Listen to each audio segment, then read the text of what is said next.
That's one small step for man, one giant leap for mankind. An estimated 600 million people tuned in to see the late Neil Armstrong become the first human to set foot on the moon.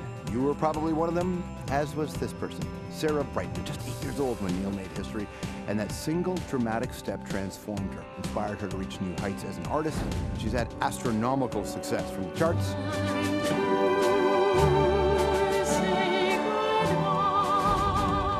Broadway, where she starred in two of the biggies, Cats and Phantom. The music of the night. Both, by the way, composed by her former partner, Andrew Lloyd Webber. Now, that marriage ended, but Sarah's relationship with music still going strong. A new record called Dream Chaser. A summer and fall tour, plus training for something few people could ever get to. I mean, some would dream of it, but they couldn't get to. A planned trip to the International Space Station in 2015. Please welcome to the program, Sarah Brightman.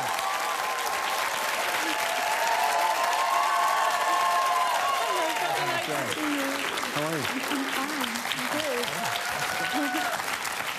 Welcome, Miss. How's things?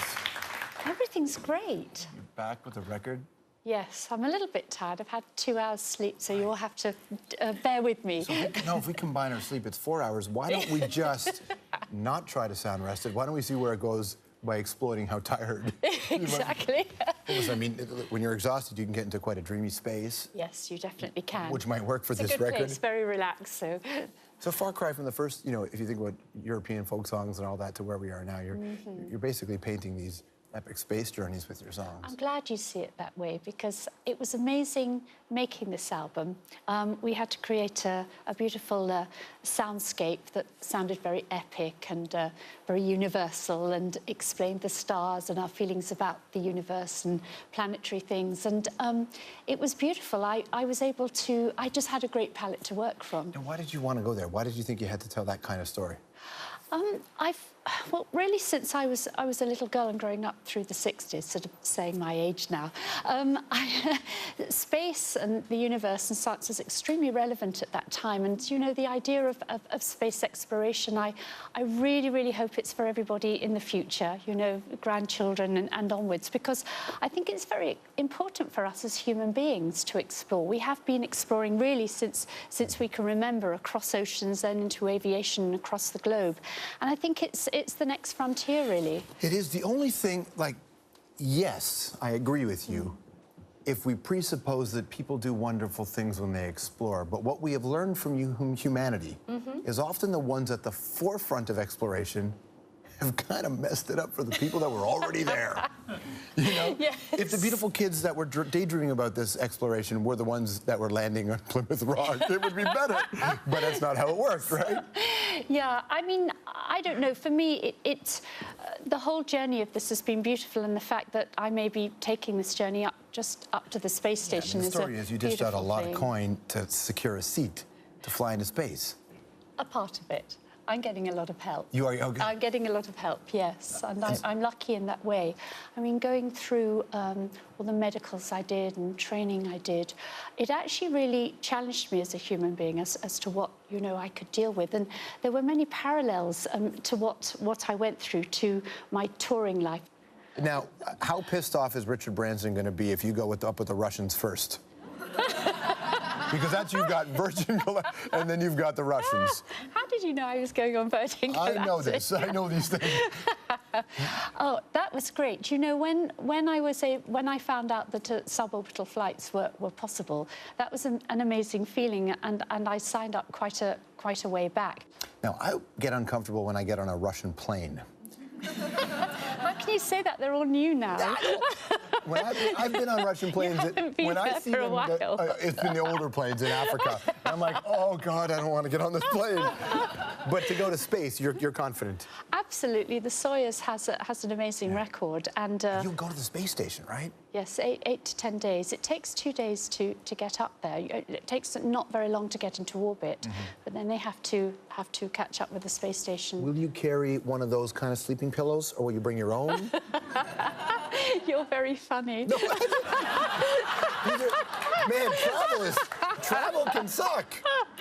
Yes, it can. Wait, it takes 2 days. You're saying 2 days? 2 days, and apparently what I've been told by the cosmonauts, that's actually the most beautiful time, because I mean, they've been training together, but it's just a wonderful time, especially for the first time going up. For a little girl that was practicing and dancing at 2 and 3 years old, you were 3 or something when you started? Yes. Could you ever have imagined that your life would have turned into this? I had a lot of confidence. Where did it come from? I don't know. I love life. I have a huge passion for what I do and for things I get involved in. And I think there's a huge amount of hope in all things. I tend to be very optimistic about things, and people around that, you know, I hang out with and love, they're very optimistic as well. So that inspires a lot of confidence in a person. There was tragedy in your life as you got older. Yes. My father committed suicide, and it was an incredibly, as you can imagine, traumatic time in our family. But I did understand that it was his decision to do what he did, and it was terrible. But we all got through it, and he lives in me every day. And actually, I gain a lot of strength by the thought of him. When that happens, it can tear a family apart. It can. Who were in the family? Who kept everybody together? We all did. We're all incredibly close. And I have an amazing mother, and she's incredibly practical. She's very beautiful. I mean, she's older now, and I suppose it was all of us. We helped each other and got through it. Right, stick around. More with Sarah Brightman right after this. All right, take a look at this photo. Sarah, Andrew Lloyd Webber, and the Queen. The three of them are in on a secret. What is it? We'll explore it next.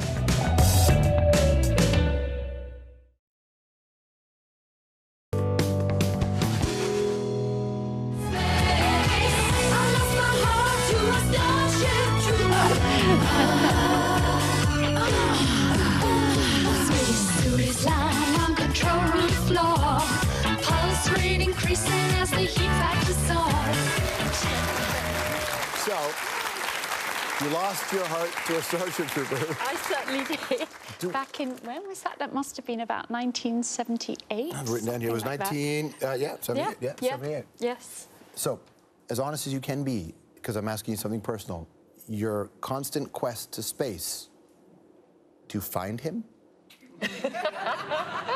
Or said heart that we hear was lost? Who knows? What did cats mean to you? Cats? Yeah. Well, I was actually, I needed a job at that time. I'd had a little record company called Whisper Records way back, and I'd had my Starship Trooper and all the things that happened around that time. Then that stopped. It wasn't working anymore. The picture of you is amazing. Let's go back. Yes. And I went for this audition that I saw in a newspaper, and I thought, well, I've been trained as a dancer, singer, actress. I'm going to go for this. And actually, Andrew was there, and he said, why are you here? Where's your agent? I said, well, I don't have one. This is an open Andrew, audition. Of course, being Andrew Lloyd Webber. Yes. Yeah. And he said, well, this is great. Come to my house tomorrow and you know, come and sing for me and we'll talk. Look at this picture. Yes. What do you remember from that day? I just got married that day, and nobody knew about it except the Queen. And that's the truth. Really? Yes. So you were married to Andrew Lloyd Webber that day, and, yes. and so how did the Queen find out? Could she just see it in your eyes? Is she that powerful? I think she was told. So I was introduced as Andrew's wife, and then stuff came out in the press. That's what happened. Now, what did she say? And that's just the truth. Are you saying your first wedding congratulations was from the Queen of England? Yes, I think she did. She shook my hand and said, congratulations, it's very nice to meet you. That is so bizarre. I know, isn't that great? I'd forgotten about that, yes. So, yeah, when you said you met with Andrew and it went well, you didn't just get to meet him, you got to marry the guy. You guys both had a great relationship. When Andrew was on our program, he talked about you glowingly. You never know what you're going to get with exes. No, you don't. You're right. He's great. You never know. So, but you guys have been able to still work and have a great relationship. He's great. Yeah? He's a lovely, lovely man. It was a bit tense when we got divorced, I have to say. And that was more to do with the press than what we were going through. But it was one of those beautiful relationships that it kind of had its end, and we both knew it. We'd sort of grown apart from each other. I think a lot of it had to do because we were working together, and we both loved our careers. And I think he felt for me that I'm very free spirit, and marriage hasn't necessarily agreed with the way that I am. I don't like to stay, you know, in one place. I love to travel. I'm explorative as a soul, as a person. Right. And I think he felt that in many ways he needed to just set me free, and he moved on, and I did. But he's a lovely guy. I'm incredibly talented. What a pleasure. Thanks for coming in. Thank you very much. Sarah Brightman, everybody. Dream Chaser is the record. It's available. It's in stores now. It's also available for your legal download on iTunes. And then Sarah will be touring across Eastern Canada in September, and then out west in October. We'll be right back.